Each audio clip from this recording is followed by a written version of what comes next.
Gardner. We're also hoping to be joined very shortly by our chief international correspondent, Lise Doucette. Frank, lots of questions, as I was saying, to get through. So let's try and make a start with this broad one. Why did the US and Israel attack Iran? Lots of people will be aware that there was a talks process ongoing. So wondering why it's happened now. Well, it's hugely controversial because the legality of this war that they have started is questionable. There wasn't congressional approval for it. President Trump did not go to Congress. This was something that Israel and the United States had cooked up already in advance in case talks didn't go the way they wanted.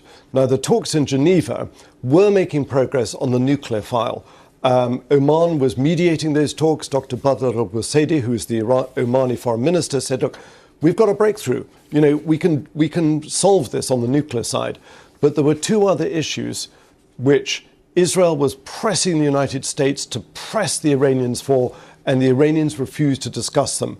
That was curbing Iran's ballistic missile program, and we've seen from all these missiles that are flying around the Gulf at the moment, they've got a lot of these ballistic missiles.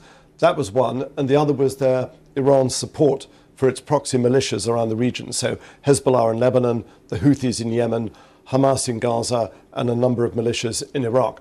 Iran said, no, that's off the table. We're not going to discuss those. And that's why back on Thursday night, Donald Trump said, I'm not happy with the way these talks are going. Marco Rubio said something similar. Yeah, and it was interesting, just to interject there, Frank, when we heard from Pete Hegseth, the US Defense Secretary, War Secretary, earlier, he was saying that Iran wasn't negotiating, they were stalling, to quote that statement from him earlier. Yeah, even on the nuclear file, the Iranians are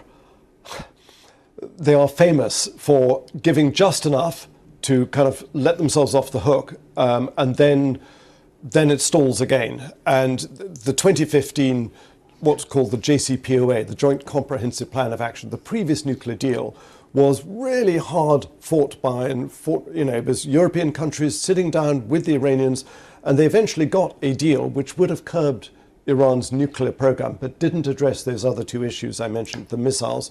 And that's why Donald Trump pulled the US out of it, saying it's the worst deal in the world